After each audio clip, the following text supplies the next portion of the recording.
Committee will come to order. I want to thank everybody for being with us this morning to a hearing entitled Electronic Health Record U-Turn. Our VA and DoD headed in the wrong direction. Today's hearing is prompted by the recent announcement by the Departments of Defense and Veterans Affairs that they would no longer be developing a single integrated electronic health record, or IEHR. The announcement earlier this month was surprising to this committee and Congress, given the number of previous statements that the health record was coming along as planned, even on an accelerated timeline. And the other surprise about VA and DoD's announcement was that this committee heard about this the very first time by published news reports. While it's not the first time this has happened, it's equally disappointed given the number of times that this committee has pledged to work with both departments in support of making the electronic record a reality. Now, in late 2010, both departments co-announced an integrated electronic health record as a single solution to our common requirements. In June 2012, the two departments set an expected timeline of a 2017 rollout for that record. In July of 2012, both secretaries testified before this committee and the Armed Services Committee that reinforcing a single integrated record was the way forward and that their respective departments would achieve that goal together. This past December, it was stated that VA and DoD could roll out the health record even faster without much supporting detail. The latest news, a mere 2 months later, has us asking again whether even the original 2017 timeline is a realistic timeline.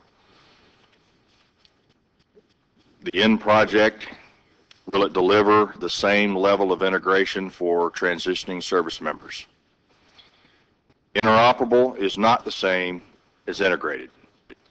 While I understand that information can still be shared, VA and DoD have to explain to this committee, to this Congress, and most importantly, to the service members, how this new way forward is going to deliver what has been mandated, something that is badly needed and has been talked about for over a decade. I'm concerned that this new approach is a step backwards towards the model that had been previously tried and failed, namely maintaining two different systems between two different departments and wishfully thinking that the two systems will eventually talk to one another. I am further concerned about the stewardship of taxpayer dollars over the last several years. I find it hard to think of another description than down-the-drain funding that may have produced little result, the same funding that could have gone toward taking care of active and former service members. Assistant Secretary Baker, I understand that you're leaving very soon, and you won't be directly overseeing the Joint Electronic Health Records development very much longer. While I wish more progress had been made during your tenure, I can only hope that your successor doubles down on his or her efforts to make this a reality. The need for a seamless record hasn't been discussed for over a decade, with the mere expectation that we will just continue to discuss it. The time for action has long passed. Each time the objective changes or the goalpost move, it is service members and veterans who lose the most. It is unacceptable to this committee and should be to VA and to the Department of Defense as well. I truly look forward to hearing more today about how, when, and in what form VA and DoD will finally bring about a joint electronic health record. And with that, I yield to my good friend from Maine, the ranking member, Mr. Michaud. Thank you very much, Mr. Chairman. We as a nation have a sacred trust to care for those who have served and sacrificed.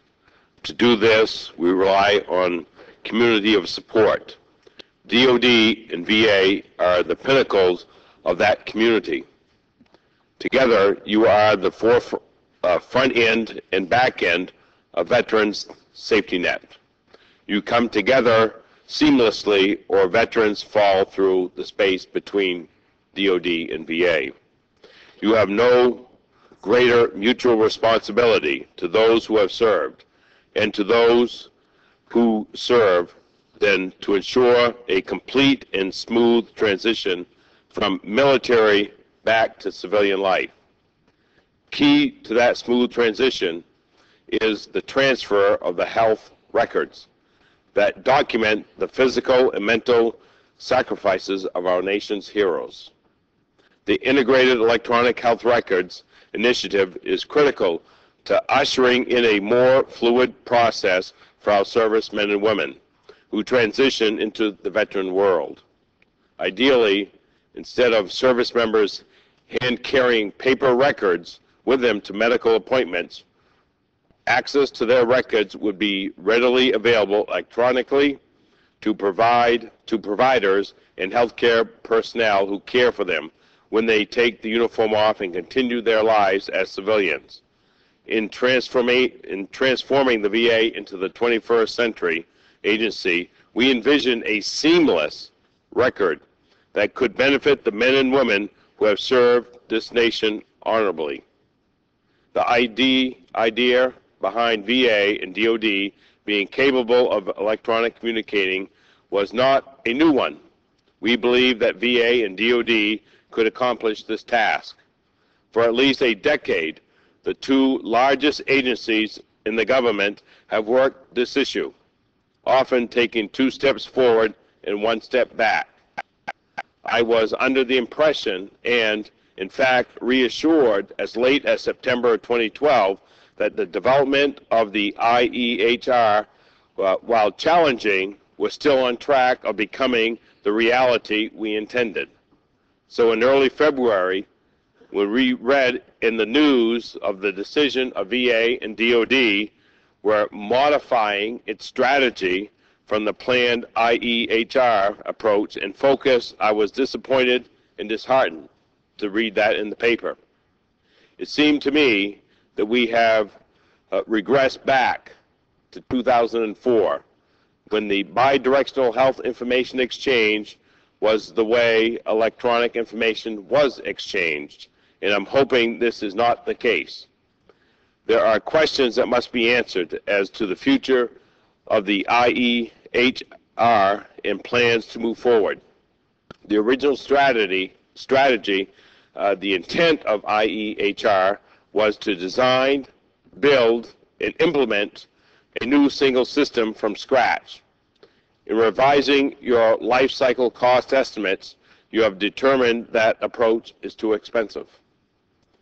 So you modified your strategy to use core sets of capabilities from existing EHR technology.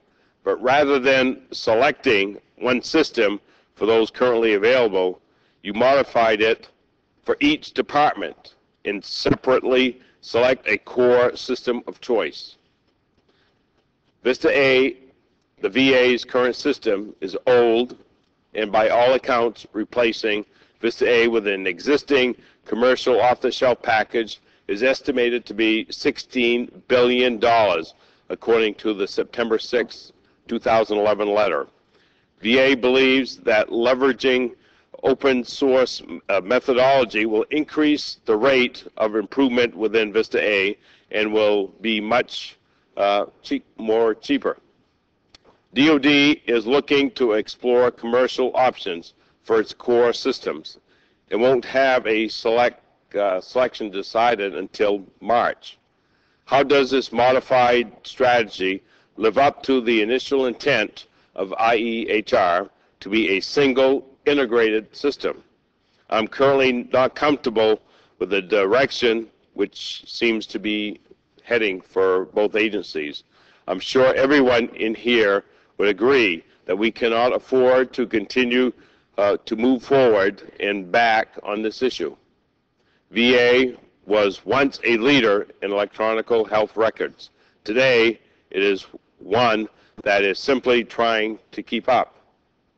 This must change. You and we owe more to the nation's service members and veterans, and I look forward to hearing the panel's testimonies today and having an open and frank discussion as how we move forward. So with that, Mr. Chairman, I want to thank you very much for having this hearing today. It's a very important hearing. I want to thank you once again for your leadership in this regard, and I yield back the balance of my time. Thank you very much. And as we welcome the first panel to the table this morning, we're going to hear from the Honorable Roger Baker, Assistant Secretary for Information and Technology and the Chief Information Officer at the Department of Veterans Affairs.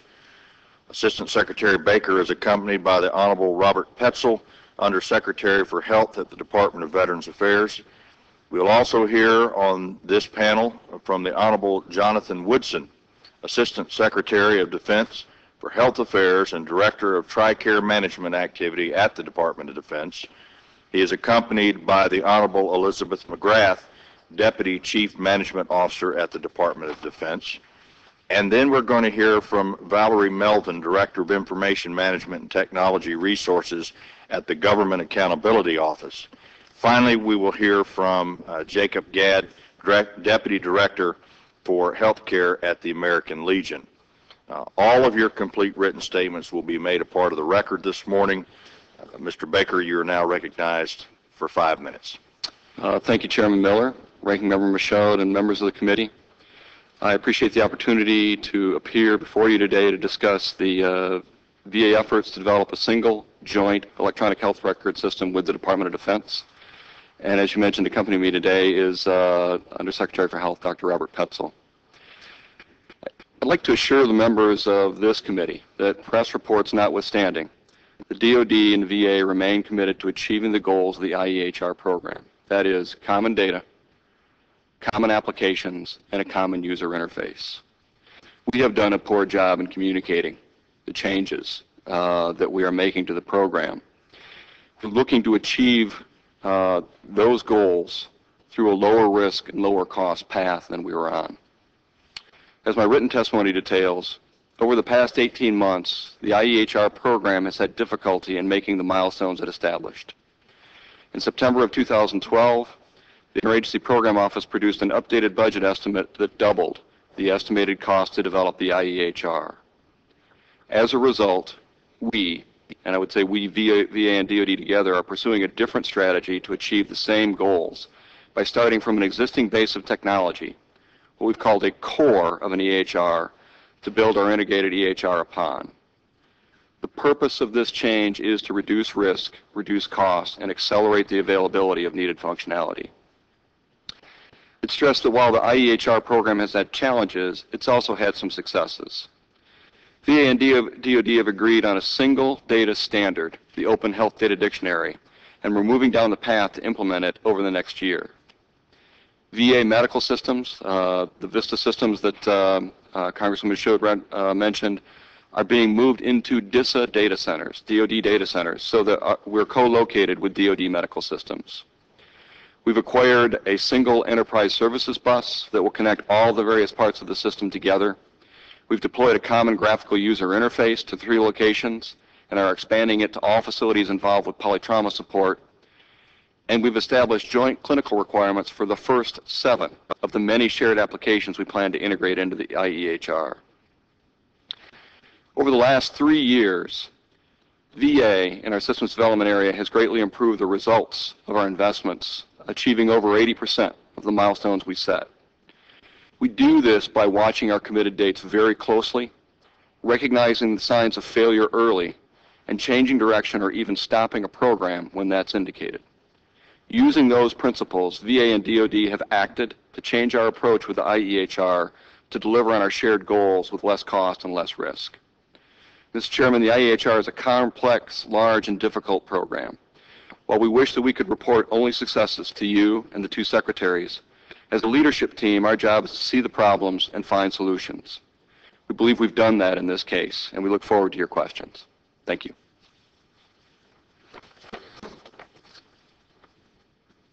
Thank you very much, Mr. Woodson. Good morning. Chairman Miller, Ranking Member Michaud, and members of the committee, thank you for providing me this opportunity to discuss our progress in the future of the Department of Defense and Veterans Administration Integrated Electronic Health Record. In April 2009, the President charged our 2 departments to create a seamless system of integration. The direction was clear. When a member of the armed forces separates from the military, their electronic records, medical, personnel, and benefits will transition and remain with them forever. For the last 3 years, our departments have been working closely to deliver two fundamental tasks in the healthcare arena. One, to integrate health data for an individual into a single electronic health record, and two, simultaneously modernize the department's legacy health information systems. We have made tangible progress on a number of critical elements necessary to achieve our vision on the integrated record. The most notable efforts include the following: the beginning to create the Joint Health Data Dictionary, ensuring that we are using the same precise language to describe health data elements and fields in our combined health record system. Moving VA data centers to the Defense Information System Agency, or DISA, an important step for efficiency in operations and creating a single repository of data. Selecting a single DoD VA joint single sign-on and context management solution that accurately identifies clients in both systems, and implementing a joint graphical user interface, or GUI, that displays information from both the Department of Defense and VA systems at the same time. Initially rolled out in North Chicago, San Antonio, and the Hawaii health systems, this is an important interim step to make it easier for our staffs to view patient information no matter which health system the patient uses. These are important achievements that are necessary for the seamless sharing of information regardless of other decisions we make regarding the final configuration of the integrated health record. The work that has already been accomplished is money well spent. Now, despite these successes, we also completed an initial life cycle cost estimate for the integrated electronic health record. The cost estimate was significant. And given the increasingly constrained federal budget environment, our secretaries directed us to reevaluate the planned approach and consider alternatives that could accelerate timelines for interoperability at reduced costs and reduced risk. The two departments identified specific actions we could take, and on February 5th, Secretaries Panetta and Shinseki approved our recommendations that included: one, expanding our existing Blue Button capabilities so that VA and DoD patients can securely download their medical record using industry standard formats by May 2013. Two, ensuring clinicians can see consolidated patient data through a common viewer at 9 key sites by July 2013. Three, completing the mapping of VA health data to the Health Data Dictionary by September 2013. And four, accelerating the real-time availability of VA data by December 2013.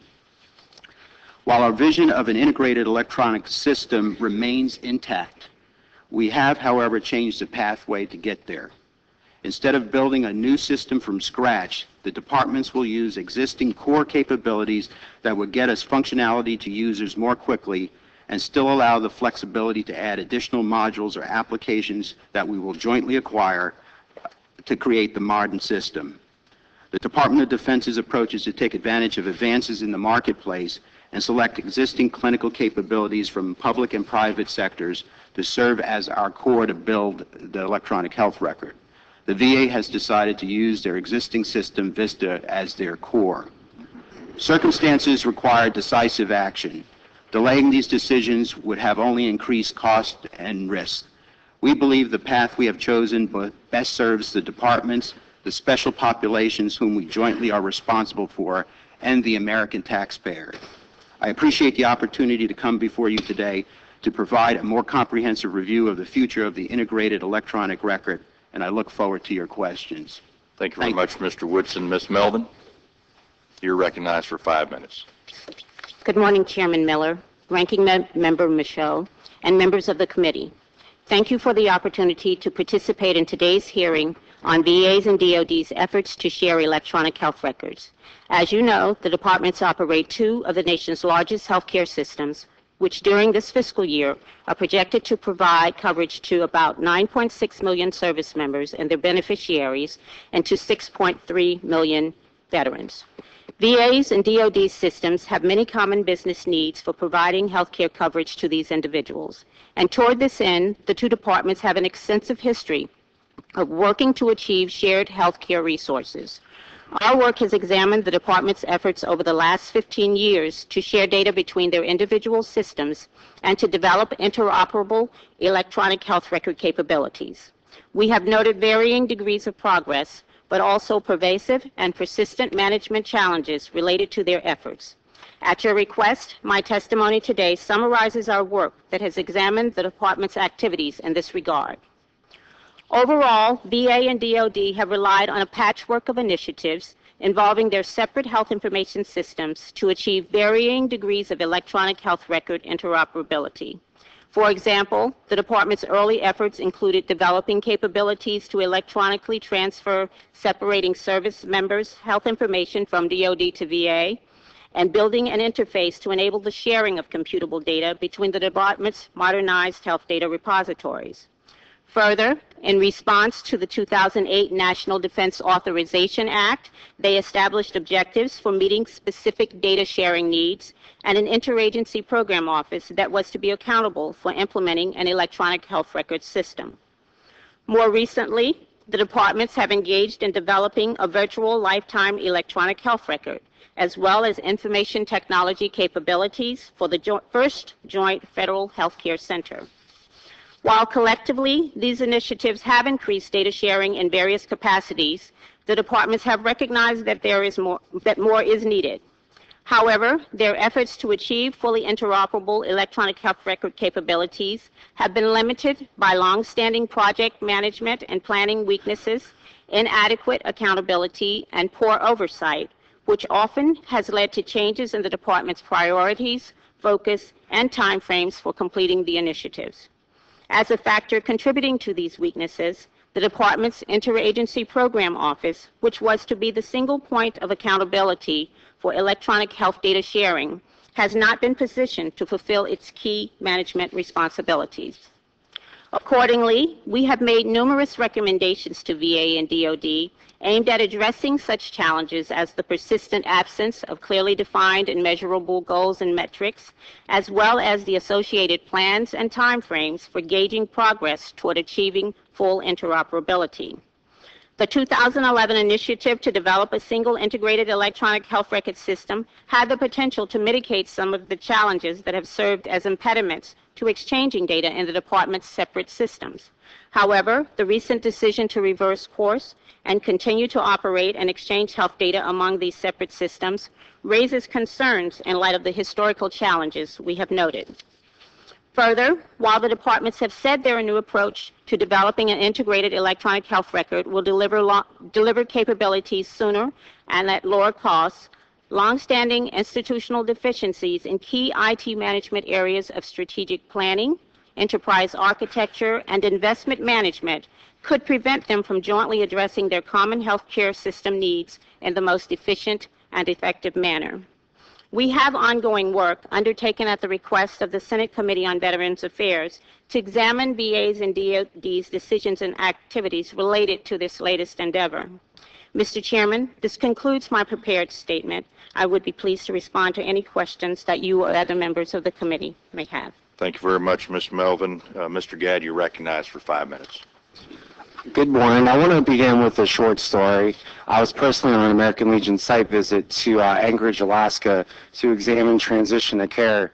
While there, I met a veteran who was frustrated, and I asked him to talk about his frustrations with transition, and he said it was simple. It was his records. When he went to VA, they told him that they couldn't access his records, even though it was a joint venture site, and then he had to go back over to DoD to get his records. When he went back over to DoD, the base told him to come back in 2 weeks because the base had run out of paper. The fact that our government cannot handle this basic task for a veteran in transition is inexcusable. On behalf of our National Commander James Couts and the 2.4 million members of the American Legion, I'd like to thank you, Chairman Miller, Ranking Member Michaud, and members of the committee for the chance to talk to you this morning. Because while all these distinguished members of the panel can tell you the impact of the electronic record for VA or DoD, we're here to tell you the impact this failure is going to have on the veteran, and unfortunately, it will not be good. VA and DoD have come before you today to say they're still pursuing the same goal as before. They've told us that they'll get the same results and are still moving towards an integrated record. But as we've heard on February 5th, the secretaries of DoD and VA changed their plans. They said that they're going to keep their same platforms and instead connect each other's platforms through a graphical user interface. The American Legion finds this announcement and direction forward both troubling and unacceptable. Veterans are not getting the single system they were promised. As long as VA and DoD remain in separate camps, pursuing their own individual systems, it's the veterans that will be shortchanged. The American Legion supported the creation of a virtual lifetime electronic record because we've seen firsthand the difference having all of the records in front of you makes when a veteran seeking treatment or filing a claim for a disability. Drawing on decades of experience from veterans and service officers of our organization, we saw the need for a truly seamless record between VA and DoD. In a resolution passed at our convention in 2011, not only did we call for this to be implemented this year, 2013, we supported the concept strongly enough to note features that should be included to make the system function better for the people that it was actually meant to serve, the veterans. We recommended VSOs and other key stakeholders be included in the planning process so we could share our experience and speak to the benefits and the drawbacks of a joint healthcare record system.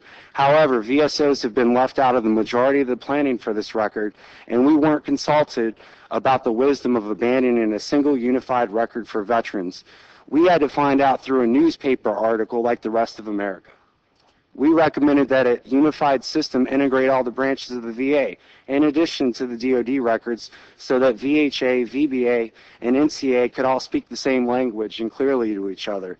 Such a system should also fully integrate electronic scheduling and make appointments within the healthcare system easier for veterans, but this isn't what we're getting. We recommended that a unified system help a service member injured on active duty so their records could be flagged. So years later, when they left the service, that information would be readily available. We all know about the claims backlog. A single unified record was something that could actually made a dent in the process and delivered benefits to deserving veterans faster.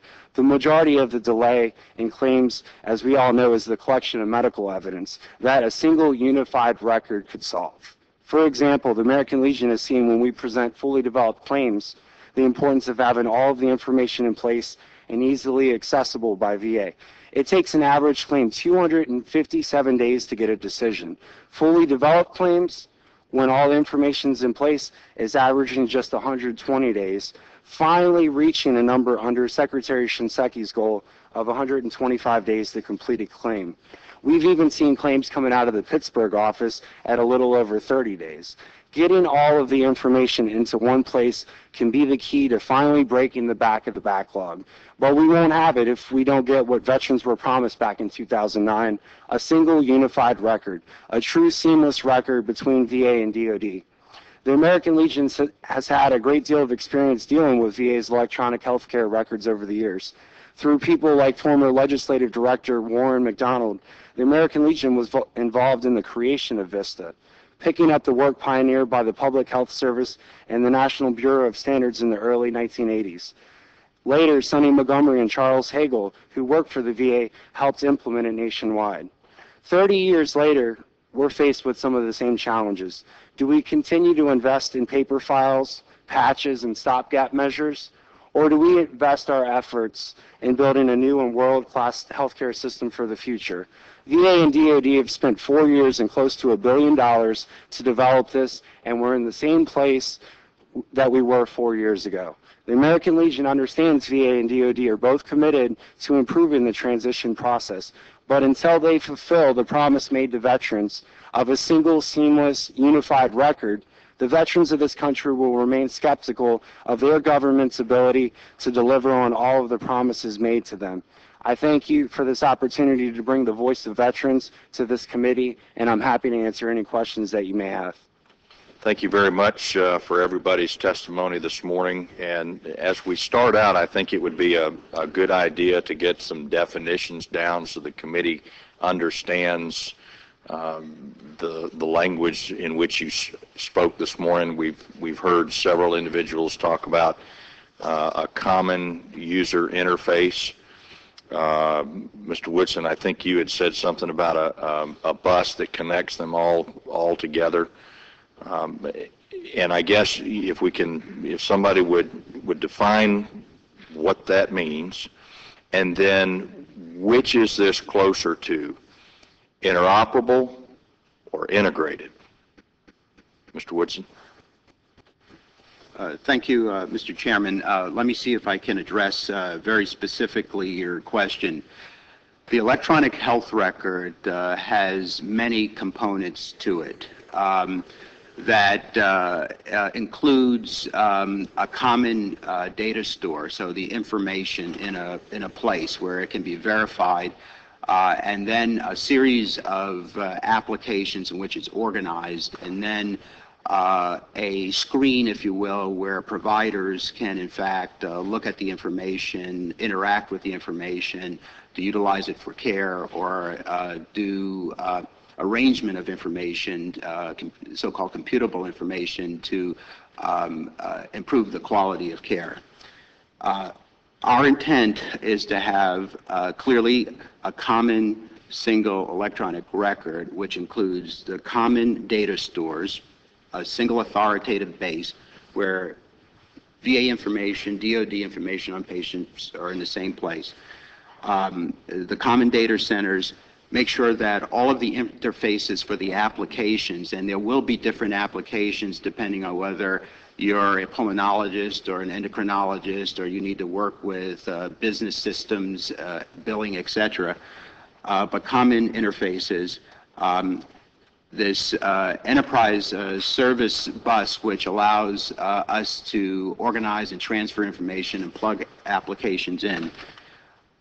We've agreed to acquire common applications going forward. The difference is that in order to accelerate time to delivery, because there are so many components, we felt it was important to see if we could use existing cores, which are sets of applications that need to be tightly integrated, otherwise you produce hazards in patient safety. And this is the subtle difference in what we're talking about. But it's going to be the same graphic user interface, same data centers, same infrastructure for the electronic health record. And then finally, I would note is that understanding that the Department of Defense and the Department of VA do have different missions, it's important to note that as part of the business process, there needs to be some fine-tuning because there are other applications and other technology that they need to touch as part of their business. And so it's really one single electronic health record. If I could just add to that a little bit, Mr. Chairman, I think that the most important thing that VA and DoD have agreed to, and there have been a lot of agreements, is that health data dictionary that says that the data produced by VA and the data produced by DoD will be represented exactly the same way in exactly the same database so that it's accessible from any facility in the VA or DoD. Adherence to that and focusing on achieving that, it will provide the largest benefit of all the things that we're working on if you were to break those pieces down. So the representation of the data, the structure of the data, adherence to that representation is probably the key piece of what we're doing. Anybody want to add anything? I would just reiterate the importance of the data that Mr. Baker mentioned. Without the data, then you cannot achieve the standard data. You cannot achieve the interoperability that we're all after. And so that is an extremely key point.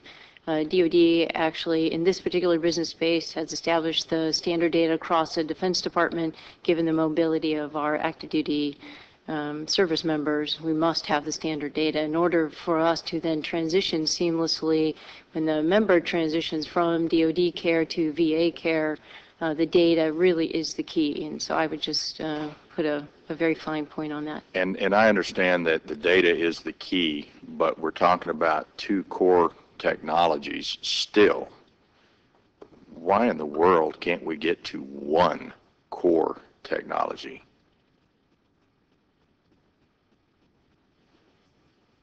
So again, I'll be happy to start. The path the departments were on, you've heard multiple times, indicated that the cost estimate was just not affordable. And so the decision was made to start from something, again, to reduce risk. Can I interrupt just for a yes, second? please. I appreciate the department's concern about affordability, but what is going to serve the service member and the veteran the best? The cheap one or the one that may cost a little more? Well, I think it's, and I appreciate the question, and it isn't about choosing, I'll say, only a different approach based on cost. That's what you just said. Well, yes, cost absolutely is a factor. Risk is also a factor. The integration that's required from building every module from scratch, if you will, if that's the terminology that's been used, also increases risk to a program because you have more connections that must be made. And so the more things you need to connect together, the higher the risk, higher the cost, higher the integration. And so we said, is there an opportunity to reduce risk, still with the business outcome that we want to achieve, maintain schedule, produce the integrated record at a lower cost? And the determination was if you started from something, some set of core capabilities focused on patient safety, as Dr. Woodson mentioned, then you had the ability to deliver the integrated record from a core set of capabilities. And so you build out from something as opposed to building the entire system brick by brick. And I appreciate the effort, but it sounds to me like we are doing a U-turn and going back to the exact same thing again, just maybe going on a different road to get there. And my time has expired, but Mr. Baker, I just want to know one thing. You had met with some of the committee staff about a week before the announcement hit the paper that you were not going to be doing the process in the way everybody thought you were going to be moving. You didn't say anything to the staff at that point, and 4, 5, 6 days later, it hits the press that you're going to go in a different direction. Is there a reason? Did somebody make that decision after you talked to staff? Congressman, as you know, I talk to your staff quite a bit. I've tried to be very communicative. This was one specific meeting about this issue. At that meeting, I felt that we had not yet briefed the secretaries on the recommendation that we were making. It was pre-decisional information, that it would be inappropriate for me to get ahead of the secretaries and their ability to make the decision that we were going to recommend to them. And so at that meeting, I didn't feel it would be appropriate for me to have that discussion before it had been had with the secretaries. So I'm to believe that in a week's time, 2 secretaries of the largest agencies in the federal government were able to come to a consensus of an entire change of direction. I find that really hard to believe. Mr. Michaud? Thank you very much, Mr. Chairman. Concerning the cost estimates, in 2011, the initial estimates of the cost to develop the integrated electronic health records was projected to be between $4 and $6 billion. However, in September of 2012, the Interagency Program Office produced a new estimate of the cost that doubled the cost of the development of the system. My first question is, what incident or surrounding circumstances prompted a relook at the initial projection of $4 to $6 billion? The second question would be, what were the driving factors of the cost increase?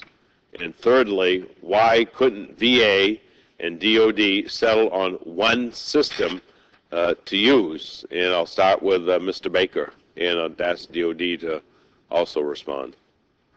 Thank you, Congressman. I believe the relook at the cost was driven by the DoD processes, the milestone A and milestone B, kind of a typical thing that a program would do operating under those processes. But I would let Ms. McGrath or Mr. Woodson address that a bit more. The second question was what drove that, and I think the frank answer is experience. We had 18 months to see what it was going to take to look at the requirements for some of the packages that needed to be acquired and the path forward on those. And when the IPO looked at what they had seen and used that then to build a new estimate, that the estimate was significantly larger. And the third piece relative to why not one core, I think the VA is quite happy with and convinced that the VISTA system is the place to start. It's a good system and we own it. The DoD is not yet there from their perspective. They are going down a path and will consider VISTA along with other alternatives for their selection of the core. I think that's probably where we are at this point. I'll just leave it there.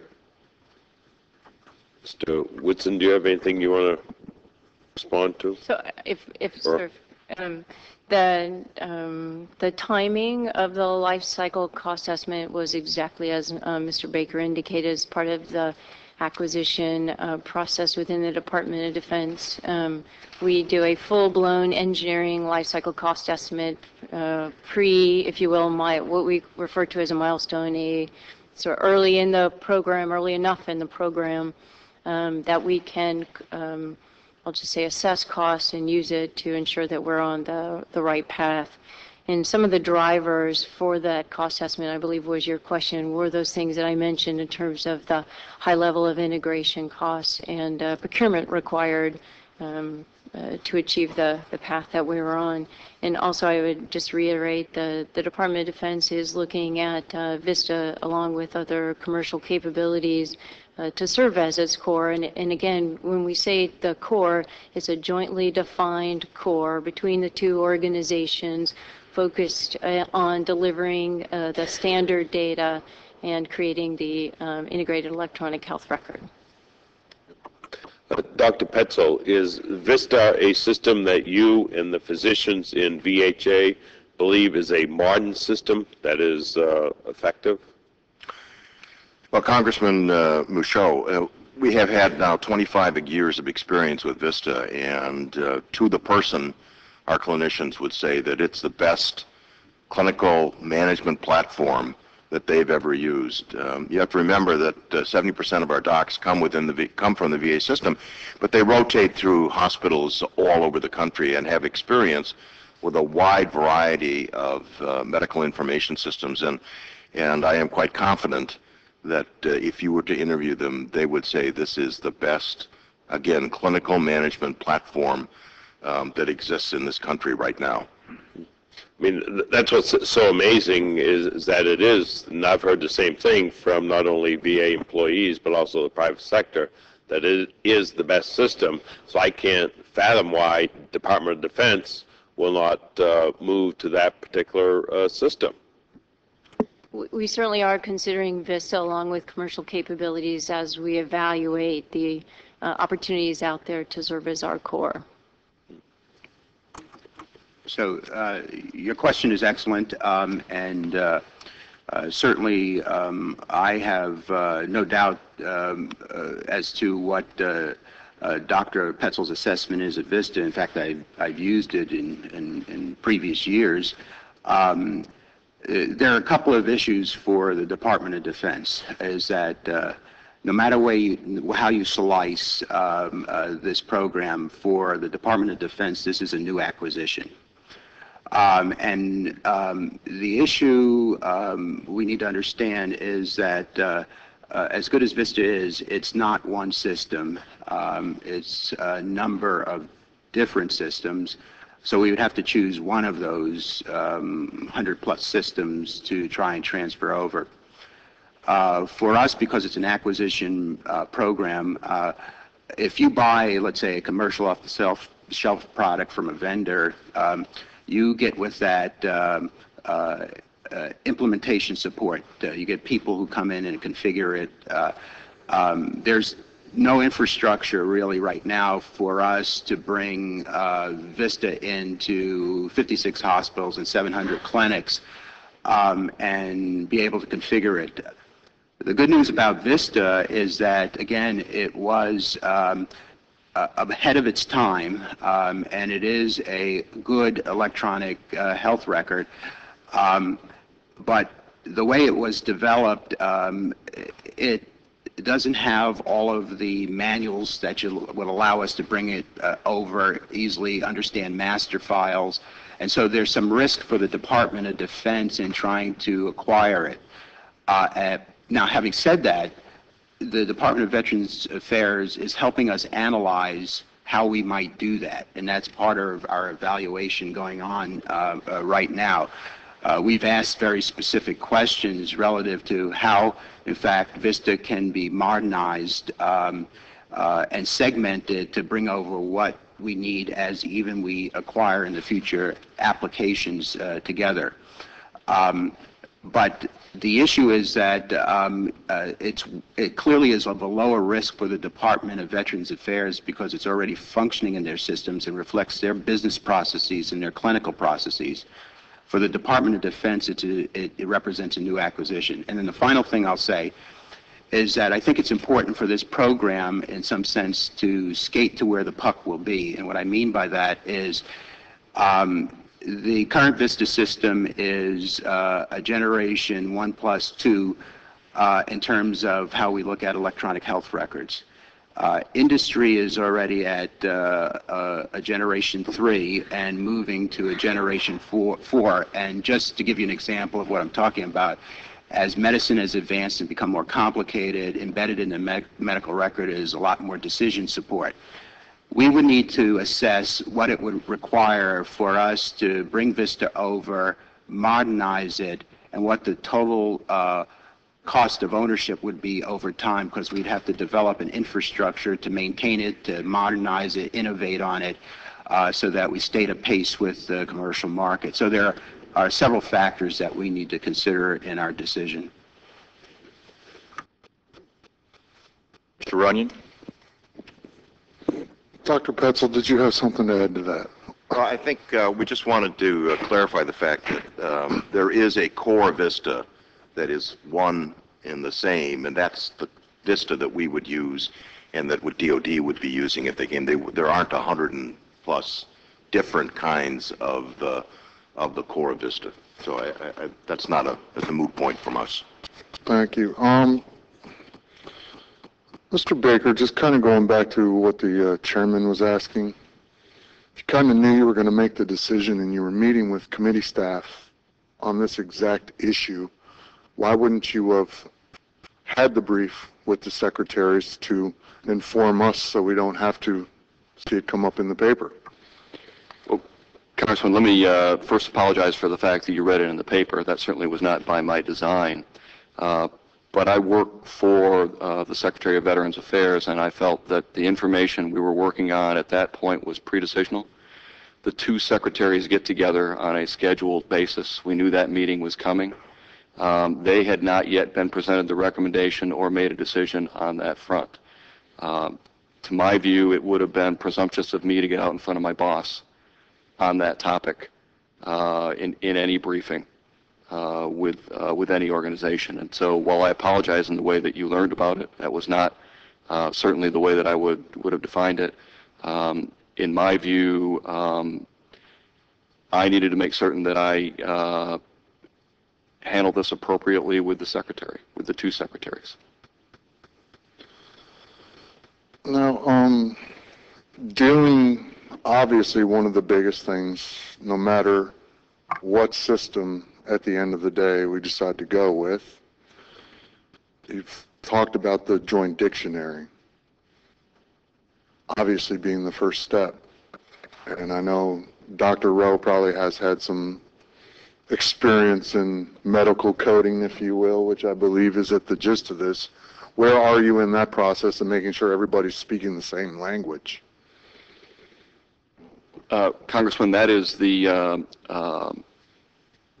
purpose of the 5 quick wins that we recommended to the secretaries and that they agreed on, and that is to bring the large-scale data that we hold into conformance with that health data dictionary by the end of 2013, so that the DoD database known as the CDR and the VA database known as the CDW represent data in exactly the same dictionary, exactly the same fashion, so that when we exchange information about medicines or lab results that we're not translating, we're specifying. It looks exactly the same. And that's what those quick wins that we announced in February relative to interoperability are. The secretaries believed, and this specifically came from a request from Secretary Panetta, is can you give us some quick wins in the interoperability area? And the answer is yes. If we focus on making those databases conform to the HDD, we can get to that part of this system faster. And you're not creating your own vocabulary within the VA DoD. It would be standardized to Yes. CMS, private sector, everything else. It exists today. One of the things that we agreed to was that in adopting that standard, it had to be open, so that anyone could use that standard. And so the vendor of the standard put it into the public domain before we made the announcement that we had agreed to that standard. That standard is also based on the published national standards, and I'll use the acronyms, and then somebody in the medical side is going to have to fix them. It's LOINC, RX Norm, and SNOMED are 3 medical standards for data representation that are managed by the National Bureau of Standards, I believe, the National Bureau of Medical Standards. And, excuse me, Congressman, but just to add a little bit further, the Office of the National Coordinator is anticipating that our efforts to standardize this data are going to be a beacon for the rest of the country in terms of what they need to do and the standards that they need to adopt, so that everybody's records will eventually be saying the same thing. Which would make this whole transition a lot easier. It certainly would. I think everybody would argue that. So, yield back, Chairman. Mr. Waltz? Well, thank you, Mr. Chairman, and thank all of you for coming here. I think this last part that was being brought up is actually critical. While I'm disappointed in how some of this rolled out, I also think putting it in the context of where the private sector is at on this, and we had an opportunity, the chairman, the ranking member, myself, to witness the Kaiser Permanente, the VA program out there that they're doing. It was an electronic medical record that was talking to other electronic medical records and to pharmacies, and being able to recognize handwritten notes and all of the things that are really important. What is that? And is that the vision you're trying to get to? And the private sector input into this is going to be critical, because as you said, Dr. Petzel, they want this as badly as we do here, and they don't have it at this point. So is that Kaiser run what we're looking at? So thank you, Congressman. The specific item you're talking about was the original pilot of the Nationwide Health Information Network. Right. And that is defined by HHS, the Office of the National Coordinator, a set of protocols for exchanging information between different medical records systems. If you think about what that system does for us, it allows us, and we are now in production with that, to exchange information with private sector hospitals in Indianapolis, as you pointed out, San Diego, and a variety of health information exchanges around the country. That's something that both DoD and VA have implemented for that exchange, and we are promulgating it. That deals with all of the work that we do where our people that we see are also seen in the private sector. So that is the strategy we have. What percentage of people is that? It's significant, am I right? Let me let the doctors address that. Well, Congressman Walz, from our perspective in DoD, in VA, as many as 40% of our patients have some interaction with the private sector. So if you want a truly interoperable system, both streamlining data and protecting the patient, that's going to be a critical component too. To get the two of you talking smoothly on the same platform without the ability to reach outside the system is not the way we want to go. Was that fair to say? Well, I think we have several objectives, but your objectives, that what you're talking to, is very important in one of our objectives. It's to be able to exchange data with the private sector, as well as, of course, with our federal partner in a seamless manner. And the key thing is just to understand that there's one part of the program is focused on this issue of exchanging data, standardizing data, and being able to exchange it wherever it needs to go, to include Blue Button and all sorts of things, so that the patient has control of their information as well. And then the second part that I think has caused some of the concern is really the information system we have within our federal agencies to just record information and provide decision and support. What you're talking about is extraordinarily important and one of the major aims of our program. Yeah, and Congressman Wallace, just to highlight the differences, this National Health Information Network, the NIN, is a black box into which Kaiser puts its data, we put our data, DoD puts their data, and then either any of us can extract the other's information given the proper identities. That's what that's about. What we're about in between DoD and VA is creating a fully integrated medical record, so we don't have to do that. We don't have to put it into a black box, etc. It's just one seamless, continuous record, whether they're being seen in VA or DoD. Different. It seemed like the black box worked. That might be the difference. It seemed to me that the black box worked. Congressman, we, at the level that's happening with the Nationwide Health Information Network, VA and DoD have been exchanging at that level for years. That is a set of information that the clinicians have determined as most critical when they first see a patient. Allergies, prescriptions, those sort of things. The whole medical record is a much more comprehensive piece of data that isn't exchanged by the Nationwide Health Information. Okay. Thank you. I yield back.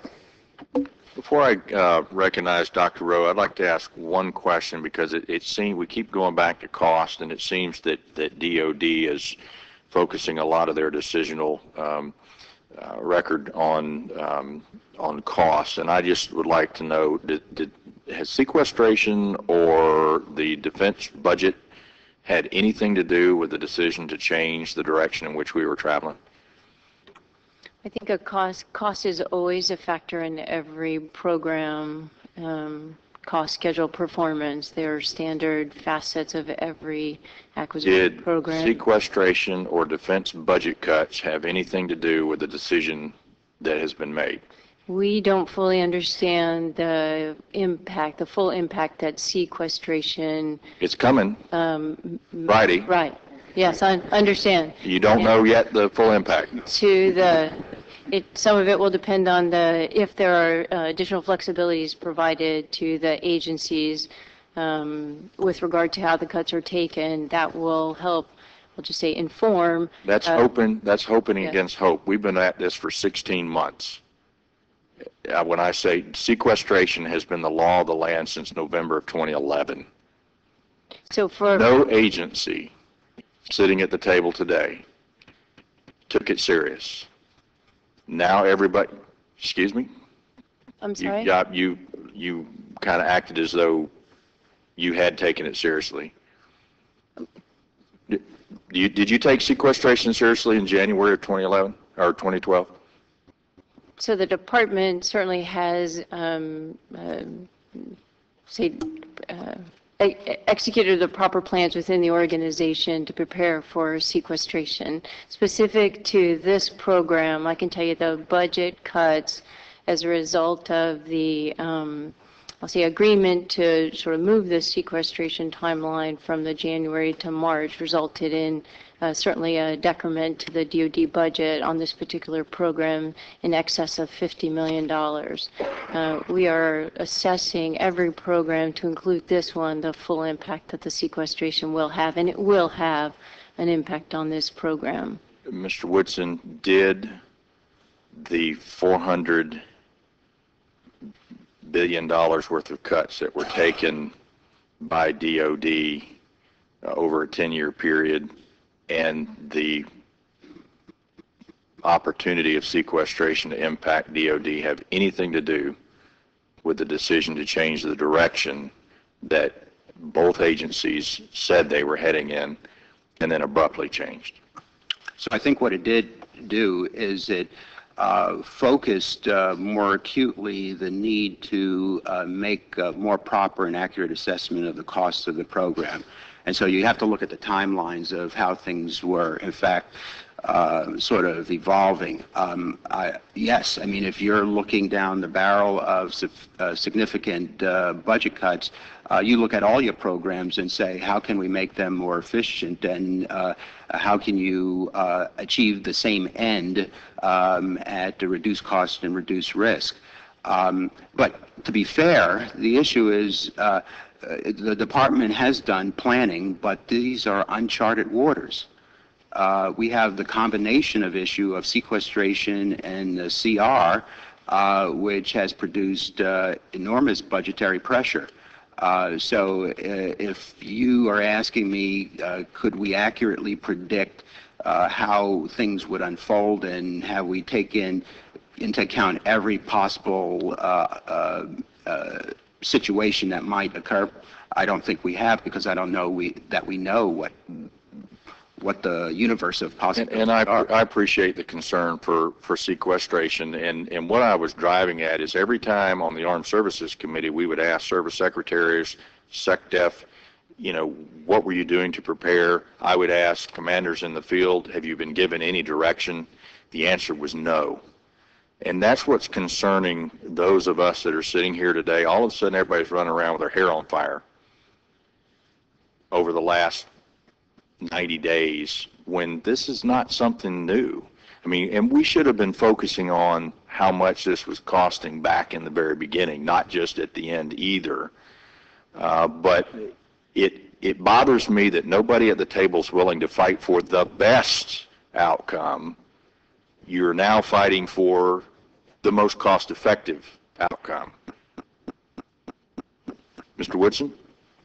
Yeah, I appreciate your question and your sentiment. I think we have always fought for the best outcome, and to be good stewards of the taxpayer dollar, we always have to do these reassessment of costs, which is the value of what we spend the dollars on, and that's a function of good program management. I don't think we're just going for the cheapest variety. We want full functionality, and as I said before, we want a system that will serve us into the future. We want to skate to where the puck will be, not to where it is or has been. The issue that I think everyone needs to appreciate is that we've talked about issues about what we've done over 10 years. The change in technology over 10 years is just dramatic. I mean, everyone in this audience probably has a cell phone. The kind of cell phone you had in the year 2000 or 1998 is radically different from the one you have today. And so we have to take into account appreciation, the change in technology, and making sure we're positioned to move ahead with the pack in the future. And I can appreciate that. And let me use this analogy. An Xbox and a PlayStation can play the same game on the same TV screen, but they don't talk together. And that's the concern that I have about the direction that we're heading. Dr. Rowe. Thank you, Chairman. And for full disclosure, an electronic medical record made me a congressman. We instituted that in our medical practice, one of the most difficult things I did. So I appreciate your pain of trying to make this work. But having said that, I know Ms. Melvin said that she and you all were committed to a vertical electronic health record. Well, I was always committed to dunking a basketball, but I could never do it. Commitment didn't mean I would actually get there. And I think that's what concerns me now is that here we are starting in 1999. I've been on the Veterans Affairs Committee 4 years. This is my 5th year on here. We started having this discussion, and Mr. Walsh was there, and the chairman was here, the ranking member was here. I asked this question about 3 or 4 years ago. I said, in 10 years, are we going to be still sitting here talking about something we talked about for the last 10 years and spent billions of dollars and didn't do? And remember, when you're looking at this right here, you're looking at a doctor that has to sit. Data is information about a patient that needs to be accessible so that that patient gets the best care. And I think the point that was made by Mr. Gadd, this is about people. This is about patients. This is about veterans and taking care of these folks.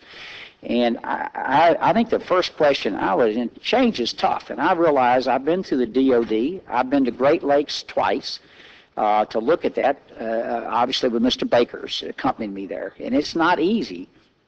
Dr. Winstrup had to leave. He had to go just a minute ago, but he has served in the military in Iraq. And he stated that, yeah, you have a single sign-in, but 2 different entry templates, 2 pathways. It's difficult. It slows them down.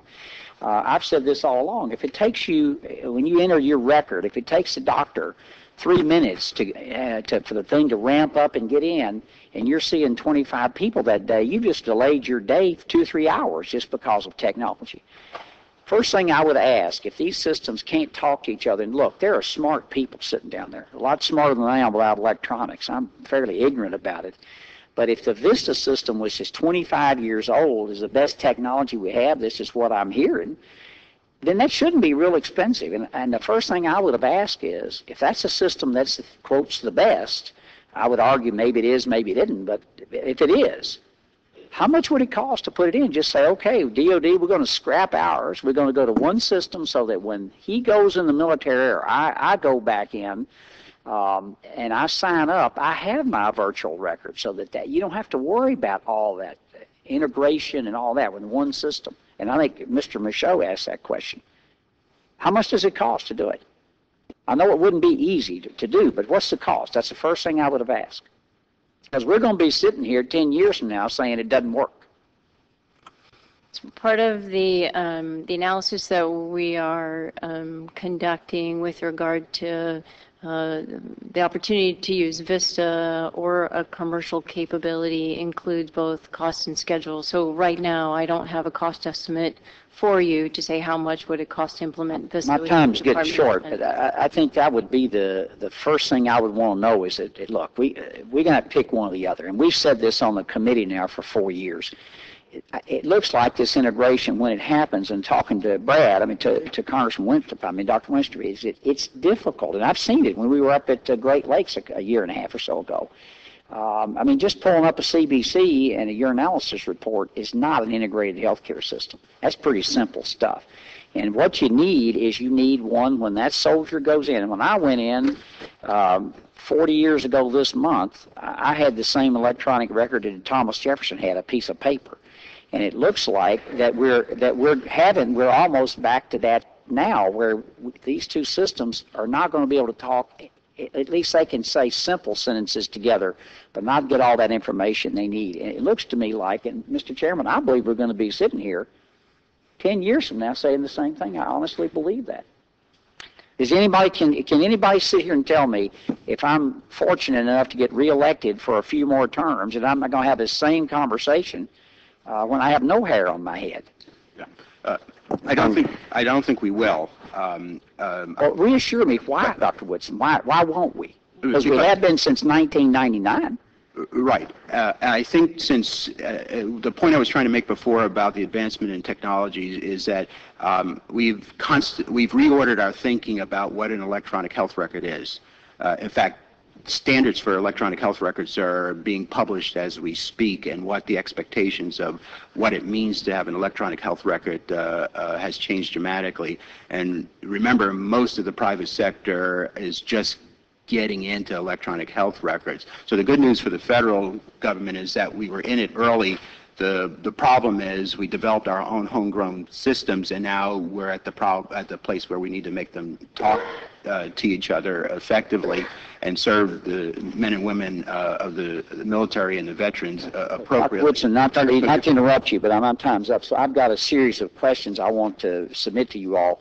But I have found nothing in here today that reassures me that I'm not going to be having this conversation 5 years from now. Congressman, I have to make the observation that in 1988, we had the best opportunity to do this when the DoD adopted VISTA through their contractor at that point. We diverged at that point, even though we started on the same technology. Well, I think it's time to converge again, it sounds to me like, and get on. We diverged 24 years ago. It's time to find out, what does it cost? Can it be done? I mean, that ought to be fairly simple. How much would it cost? It's an older system. It's been upgraded, I'm sure, like any automobile or any other technology has, and with speeds and all that. And then go to one system, because I don't see this ever working if we don't. I yield back. Mr. Baker, you please. We are very clear from a VA perspective. We like the system. Our clinicians like the system. It is maintainable. It is modern. As you point out, if it is not the best, it is one of the best electronic health record systems out there, and it has one advantage over every other system. We already own it. We don't have to pay for it again. I think that's where the VA is in its selection of VISTA. Chairman Miller, if I may, I'd like to offer a perspective, if I could. Yes, ma'am. One of the things that has been discussed today, obviously, is in terms of cost and how much will it cost to get to this. I think there are some very fundamental deficiencies or weaknesses within the approaches that have been taken over the years. We've had a number, as I mentioned in my statement, over 15 years that this has been going on. And one of the things of concern to us is in terms of VA and DoD having a joint approach to doing this. Our work has pointed in particular to what we see as some critical barriers to the both departments' ability to really get the types of answers that you're asking today. The types of discussion, the information that they are relaying today is very critical. It's all very important information that does have to be discussed and considered as they consider how to go about getting to a unified electronic health record system. The problem, though, is that in the work that we've conducted over the years, there has not been joint strategic planning. There has not been an architecture defined. There had not been investment management processes in place to really guide the efforts that these departments are undertaking. And as a result of that, you get the situation that we're in today, where there are many considerations that the departments are taking, but there aren't really any answers relative to what the particular defined end state is that these departments are trying to achieve in the way of having an integrated electronic health record versus an integrated electronic health record system. And I think you have been talking about a unified system, and that is what ultimately the goal has been to achieve. There are many considerations that have to go in that, from planning, from the standpoint of cost, risk, all of the things that they've spoken of that are very important. But there is no defined roadmap at this point for getting there. And unless the departments take a step to look at what they need to get to, what they have in place right now, and how they will transition from that in a very specific and a very defined way, I'm afraid we might see ourselves in the same position in the future.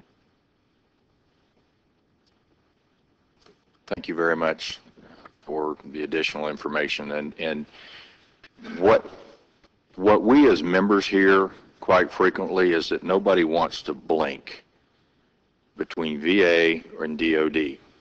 And I sit on both committees, so, I mean, I'm on HASC as well. But I hear more often than not that the agency that guards its turf the most is DoD. And they don't want to give up any ground.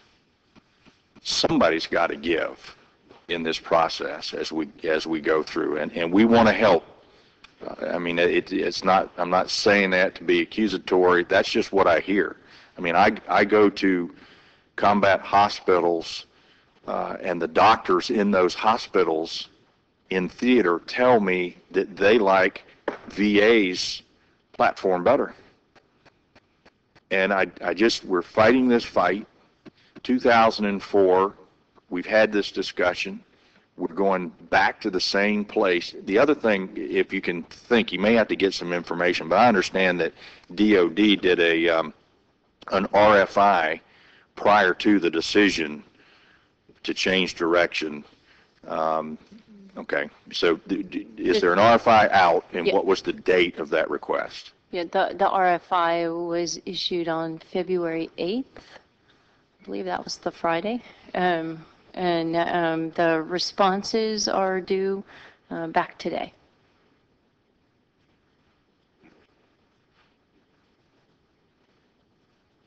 Okay, Mr. O'Rourke. Thank you. Ms. Melvin, you talked about longstanding institutional deficiencies, and I think in your last statement you helped to define what those are. Do you have any specific recommendations to correct those longstanding deficiencies? You talked about lack of strategic planning and doing that planning in a joint manner. Anything more specific that we can hang a hat on that someone could report back to, that we could chart progress against a specific goal related to those deficiencies? But there are specific criteria that are attached to the recommendations that we've made. We have three outstanding recommendations in those areas for VA and DoD at this point that still need to be addressed.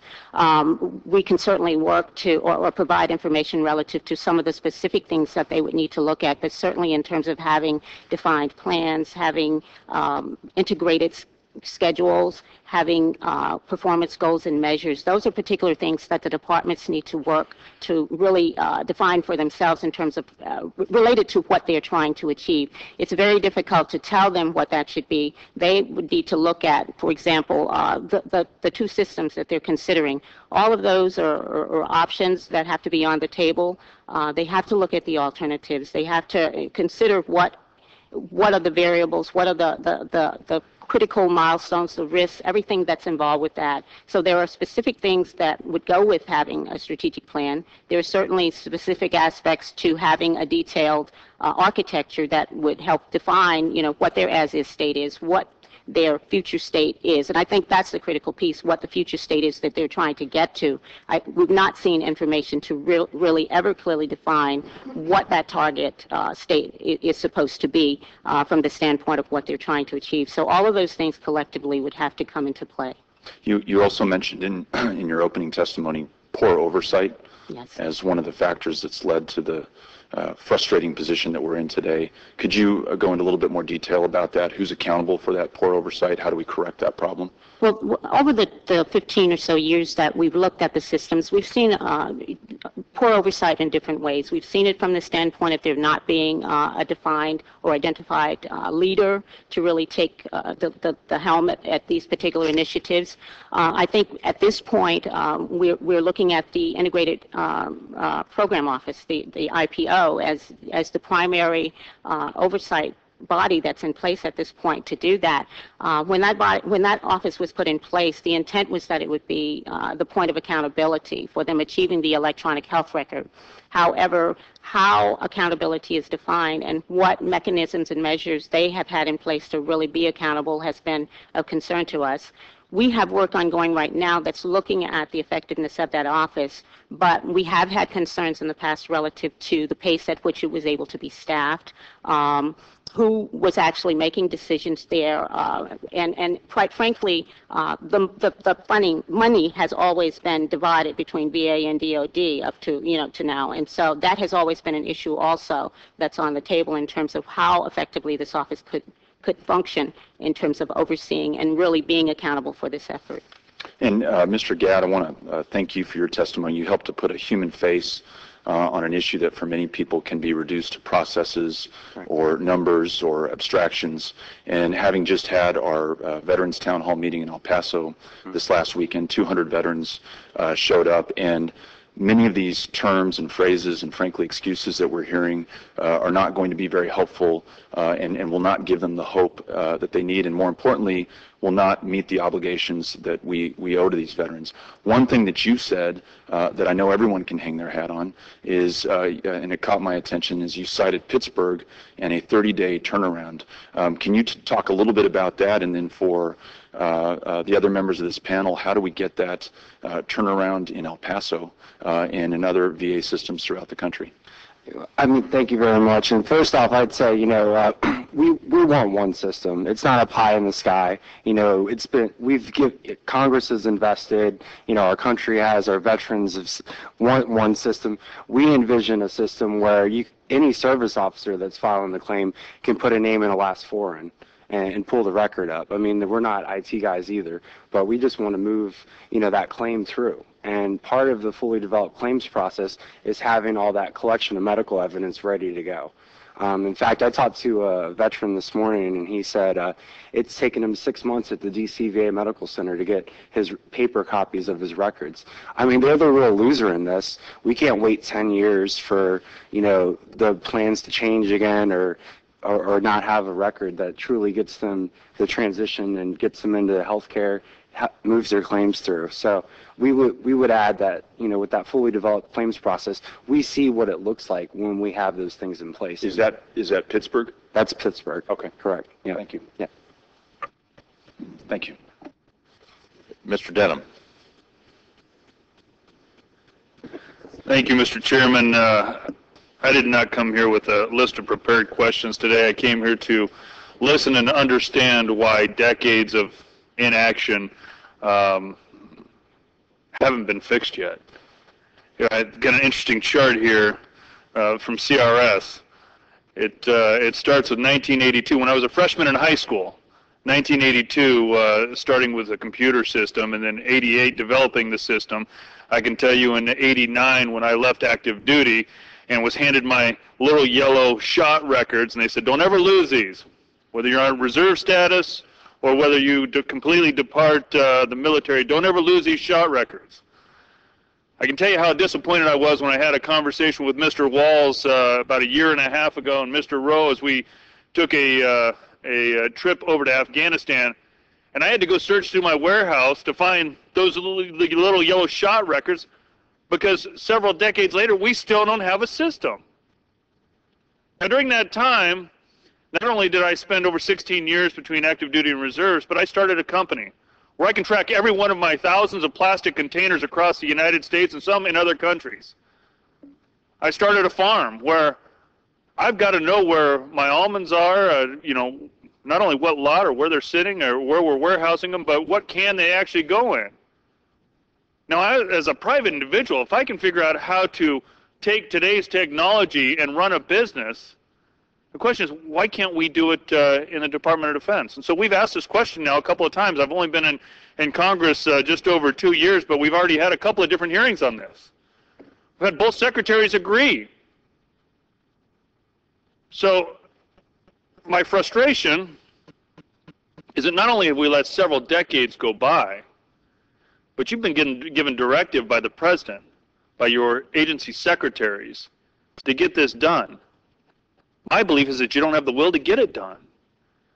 That we have such a big bureaucracy that everybody wants to control their own system rather than come together on one system.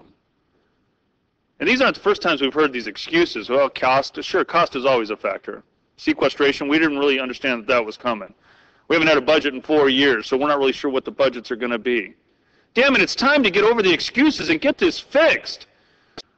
We have brave men and women that are coming home at huge numbers right now. We don't want to see these backlogs of benefits continue to escalate. We have a very succinct opportunity to fix it today. We have the systems and know-how to get it done today. What we need is you guys to work together, and if it takes the VA taking the lead because they're not as severely affected by sequestration, then get it done. But we need to have the VA working within the Department of Defense before these individuals leave active duty today, and making sure that we've got one set of records, so they're not carrying around for several decades that little yellow shot record. This is inexcusable. I don't want to be sitting here next year with the same exact problem where we've got our benefits or our veterans still sitting with a larger backlog of benefits, not being able to get through the system because it's taking 40 to 50 days just to research their paper records that they may have just received months prior. It's inexcusable.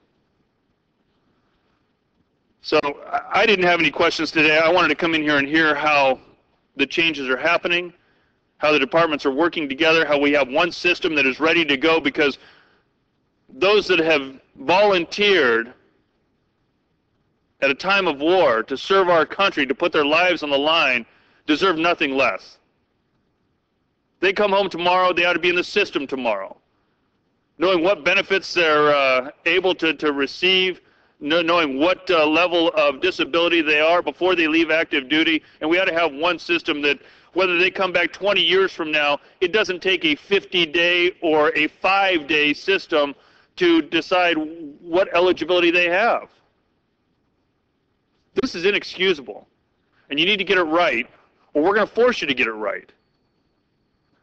I believe that this is something that we can handle within the federal government, that we have a duty and an obligation to get it handled within the federal government.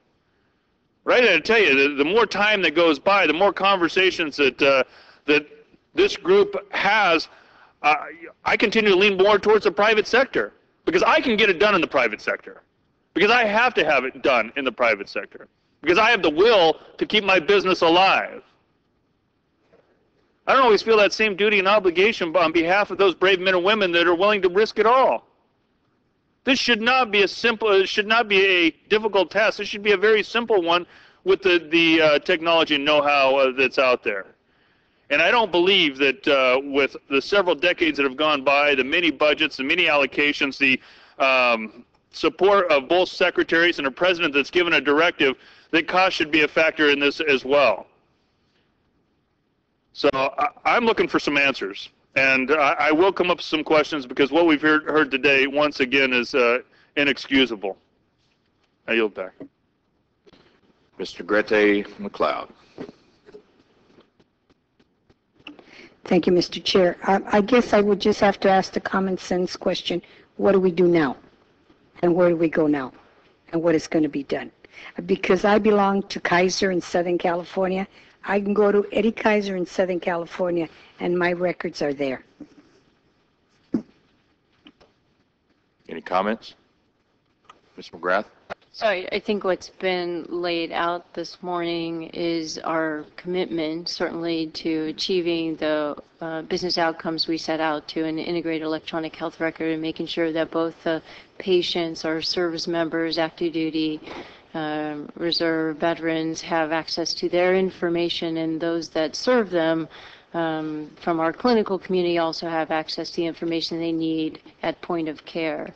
Dr. Baker, Mr. Baker laid out some of our focus areas that will be achieved within this calendar year, getting the data right, and interoperable, mapping, if you will, our core data bases such that by the end of the year we can communicate in a very seamless way. Now, we've also identified the approach to the systems modernization, and we'd certainly be happy to keep this committee informed on our progress as we move toward that decision, again, with the outcome of achieving jointly an integrated electronic health record. I think the departments really have worked very closely together, certainly since I've been a part of this for the last 2 years. Everything we do is joint.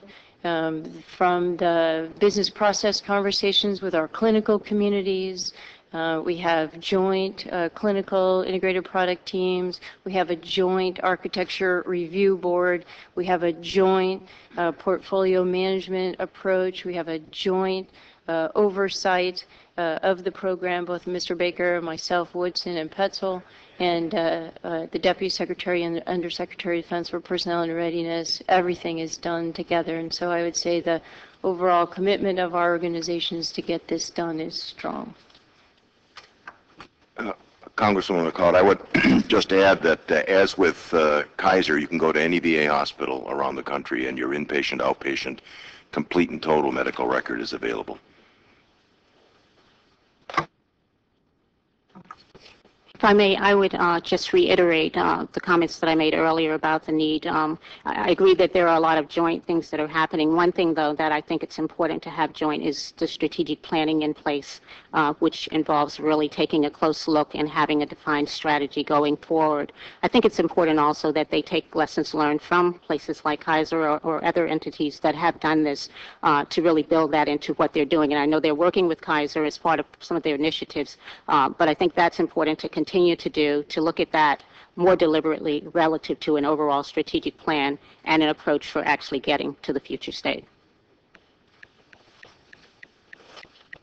And two, I'd like to add that what we'd like to see is for them to go back to doing the single unified record and moving that process forward, looking at Vista, looking at the DoD platform, and ways that they can modernize it to meet the needs of our veterans coming back in the 21st century. We need a system that's efficient, that's fast, that our veteran service officers can access to help these veterans coming back during their time of transition to getting into healthcare and getting into claims. And it's unclear with this new direction that they're taking through this graphical user interface how that actually is going to happen. So.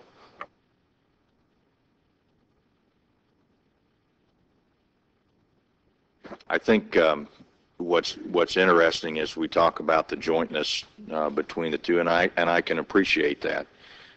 But in 2008 in the NDAA, and this is really for the committee's information, we mandated an interagency program office, which was supposed to be the central clearinghouse for all of this information. And I've only heard a cursory mention of the IPO even sitting at the table this morning.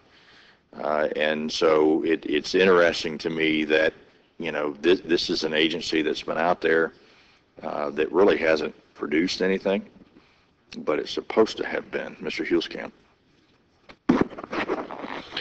Thank you, Mr. Chairman.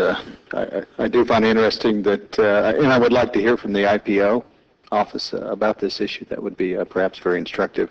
But like my colleague, I didn't come with any prepared questions, but many have developed. First of all, I want to clarify some data. When the President stated his goal in April 2009, at that time, 0% of all veterans had ability to have electronic health records transferred from the DoD to the VA. What is the percent today? Is it still 0%? Congressman, no. My understanding is that today all electronic information from the DoD kept in their medical record is transferred to the VA for use if the individual comes to the VA for service. So I guess I'm confused. Mr. Gadd gave us an anecdote of the paper that had to be transferred over. Well, what percentage of the records are not electronic? Congressman, the vast majority of the DoD records that we need for medical care are electronic, and we can get them through what we call the bidirectional information exchange. It's not real time, but we do have access to those records. I think that what Mr. Gadd was talking about had to do with the benefits process, which is a different issue than the medical care process. And in that process, they need to get everything that's available, including, in some cases, some written records. So the President's goal, what percent of that goal has been met? From the medical perspective, it's nearly 100%. So just to clarify, to do proper adjudication of benefits, you need medical records, personnel records, and benefits information. What Dr. Petzel has just referred to is the ability to exchange medical records or health information. There's much work to be done on exchanging benefits and personnel information. Mr. Gadd? If I can add to that, the DoD and VA do a great job through the military treatment facilities, for example, if someone's severely injured. You know, they've got care coordination there. But for the veteran coming back that's a combat veteran or veteran, they still need, in some cases, as I said this morning, I talked to a veteran who went to the DCVA. He asked for his records from them, and they said that they had to get them for him, and he waited 6 months to go to his mailbox and find those records. So if it's really, you know, they're really able to do it instantaneously, he wouldn't have had to wait 6 months. So I simply have to disagree with the panel. Thank you, Mr. Gadd. Yes, I'm a little confused by that. So, but the President set out a goal, and apparently the timeline has moved. Well, actually, I don't know if the timeline has moved according to the statements from DoD. That said, quote, "We will achieve the President's goal far sooner and at a lower cost." So when exactly is the timeline going to achieve that goal? When can we come in here and expect that achievement? The full interoperability that we're talking about using the standard data, the health data dictionary that has been mentioned many times today, all of the facets associated with that will be done by the end of this calendar year, so by the end of 2013. What is also... Excuse me, I must be a little confused. So the President's goal will be completely achieved by the end of this year? Yes, for the interoperability, the standardization of the data between the core database in VA and the core data in the Department of Defense. So full interoperability between our two organizations. I think what has also been discussed here is the Nationwide Health Information Network utilization by the federal space, us, and the private sector. Well, we must be talking past each other, because I thought we had a major problem, and you're telling me it'll be done at the end of the year. So, if I could clarify, I think the difference, and to your point, is there are a lot of records that are in paper, and those aren't. They have to be requested by the benefits folks, and they have to be transferred over if they're going to happen. The electronic information is transferring, but the electronic information relative to the service treatment record is to my understanding, not a large part of the entire service treatment record. I don't want to get too far into that area, but thinking about it from the benefits perspective, I know that one of the main things our benefits folks have to do is request that paper service treatment record in order to do the benefits that folks are looking for, and that can take a while to get. Well, I'm sorry, I'm about out of time. I think you're talking past my question. If you could provide the timeline, I don't have it in any of the data we've been provided for the committee, but the full timeline of achieving that entire goal, as well as you said the cost would be reduced. How much is the cost going to be reduced from originally projected? To fully understand, again, to have an apples-to-apples comparison, we would do the same type of cost estimate. We expect that cost estimate to be done in the summer. Well, ma'am, just quickly, you said we will achieve the President's goal far sooner and at a lower cost. So you're telling me the President's goal is going to be achieved at the end of the year. I think that's obviously not true. You're missing my question, but what's the lower cost estimate? That was from your testimony. Do you know what that lower cost estimate is, the savings? So we anticipate that the cost will be lower. I don't have a specific dollar value to give you today until I do the same level of engineering cost estimate that was done. Thank you. I yield back. How can we assume that it would be lower if you don't have the cost estimate now? We will do, as was identified earlier, the cost drivers. The life cycle cost estimate, when it was done, was an engineering level estimate with starting from a core set of capabilities that are already integrated. There'll be integration costs that would have existed in sort of the previous way that will not exist in the proposed way forward. And so by the nature of the design, I will have less integration to do if I start with a bundled core set of capabilities than if I did not. And therefore, that is what is the main driver, if you will, of the statement that it will be a lower cost because I will be doing less integration. And tell us again why you won't use Vista. We plan to evaluate Vista along How long has with Vista Russell. existed? I'm not sure. And have you not had time to evaluate it? So we did an evaluation in 2010 of Vista as it, actually it was 2009, as it existed at the time. When the department was going on its own path toward modernization prior to Secretary Gates and Shinseki deciding to, frankly, not use either of the department's legacy systems and go That's through. 3 secretaries ago, right? Yes, the department made the commitment to go joint back in, actually, I believe it was March of 2011. And we did evaluate VISTA when DoD was going on its own path. The decision was made to go joint. We have not assessed VISTA in that interim time frame. Why wouldn't you assess? I mean, it's there. It works. People like it. And DoD won't look at it. The 2 secretaries agreed that we weren't going to use either of our legacy environments. Alta is the name of the DoD legacy system. VISTA is the name of the VA system. We decided not to use either of our legacy systems back in that time frame and to take a joint path forward. And we have been operating and moving down that path for the last 2 years. The decision was recently made, again, to adopt a core set of capabilities and build from a core. The VA decided to use VISTA as their core. We are not as familiar with the system. We do not use it every day. The documentation, there's a lot of things that we would, to Dr. Woodson's point earlier, we would want to assess it such that we would understand the costs, the risk, the implications. I apologize. This is very interesting to me because I have a article in Fed Talks that it says, in an unprecedented move, the Department of Veterans Affairs posted a draft response to a Department of Defense request for information, which is the RFI, for an integrated electronic health platform. And in the draft, posted by a senior advisor, the VA makes a case for deploying the Veterans Health Information System and Technology Architecture. Yes, right, so the RFI, we posted the RFI, asked for responses no later than today. This is one of those responses.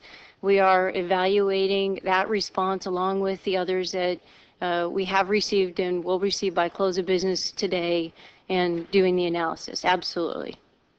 But the secretaries agreed not to use the legacy platforms. Back in 2011. So now we're back to using the legacy platform again. The VA has decided to use a legacy platform. Okay. Mr. Takano. Ms. Brownlee. Mr. Kaufman. Thank you, Mr. Chairman. Assistant Secretary Baker, in May of 2011, the VA stated that, quote, the improvement rate of VISTA can be increased without increasing current spending by better involving the private sector and true private sector practices in both the governance and the development of the VISTA system. Is this true? Can you explain why the Information Technology Acquisition Advisory Council, a 501c3 with the participation of transformation-minded senior leaders from government, academia, industry, and public interest, has not been allowed to participate? I'm sorry, which organization? VISTA is an open source. Anybody who wants to participate can participate. So I would have to go back to the Open Source Foundation to ask that question about, why would anyone be excluded? But as an open source organization, I believe the definition of the bylaws is that anybody can participate. Well, the allegation is that there were organizations that were excluded. I wonder if you can get back to the committee on that on record. I would be happy to do that. That absolutely should not be happening. This question is for Assistant Secretary Woodson and Assistant Secretary Baker. In May 2011, VA stated that, quote, based on industry examples, VA's expectation is that leveraging an open source community will increase the rate of improvement and innovation within VISTA, by drawing on new talent and new ideas from the commercial and public sectors, unquote. Has this proven to be true, a true statement, given the current statement, the current state of the system? So thank you, Congressman. We believe that is true, and I can give you a very specific example. We have recently gone out for using the open source with a prize approach to delivering a scheduling package for VISTA. Now, scheduling in VISTA has a long history, and it's not a good one relative to the VA inside government trying to develop that. What we have done through the open source, making all of that code available to anyone who has a scheduling package, to integrate their scheduling package with VISTA and provide us an example of that working with the open source. The big point there is it's a tremendous risk reduction for us. When we do an acquisition of a scheduling package, we will know that we can buy one that already works with VISTA. So just down that path, we've gone out and eliminated the possibility of what we did in the past, which was spend $127 million and get nothing. So getting out of the typical governmental way of moving VISTA forward and into a joint with the private sector, not with private sector as contractors, but with the private sector as full contributors to how can you move this forward. Just one point I would make. There are over 100 non-VA hospitals that have picked up VISTA outside the VA and implemented it. They're private sector partners with us in this open source. So I view VISTA as an ecosystem of an electronic health record that is nationally and internationally used. We're looking for that entire participation, the vendors that serve that community, the hospitals that use that, and the VA to work together to move VISTA forward, not just the government. Assistant Secretary Woodson. Thank you very much for that question. As part of our evaluation of VISTA, which is ongoing and should be complete by the end of March, we're considering this information about the accelerated rate of modernization and the issues of costs for modernization. We're also considering the issue, again, of total cost of ownership and evaluating these other issues of how we would transfer it over because, as I mentioned before, the evaluation of which system to choose is an acquisition decision, no matter if we accept VISTA or we were to look in other commercial venues. So we're evaluating, and that's exactly why we're taking another look at this time, is because the situation may have changed since the previous evaluations were done, the analysis of alternatives back in 2009. And other reports that came out of the private sector that were commissioned by the VA, which called into question the ability to modernize VISTA at that time. So we are reevaluating that. The final thing I would say is that, I think it is due diligence to look at the VISTA system and against the commercial market because it is about the rate of innovation. It is about the fact that technology advances rapidly, and we've got to not only be able to acquire it, but we've got to understand what resources we need to commit to constantly modernizing it. And all of the discussion this morning, including the GAO comments, have suggested that historically we've not done very well about how to modernize our system. So ALTA is a worldwide database, and we can share records across the world, MTFs and the like, but we're not very good at modernizing, so we're looking at this time. Not very well is an understatement. Mr. Chairman, I yield back. Thank you. Thank you very much, Mr. Michaud. Yep. I have one last question for the Department of Defense. When has DoD formally designate IEHR as a program of record? The department included the IEHR in its, I would like to get back to you to be certain, but I believe it was the 2010 budget is when the program was established in our budget. If that is your... So you already have designated as a program of record? Yes, I believe it was in the 2010, but again, I'd like to go back and verify. Okay, thank you. Thank you, Mr. Chairman. Thank you very much. Thank you, members, for being here today. I would like to thank the panel. Please please know that the frustration that the committee shares is not with you individually. It's with the bureaucracy that exists. We have to work together to try to solve this problem that's out there today. We serve one mission, and that is those that wear the uniform and become veteran. It's a person, and that's who we're serving. So I would ask unanimous consent that all members would have 5 legislative days to revise and extend and add any extraneous material without objection.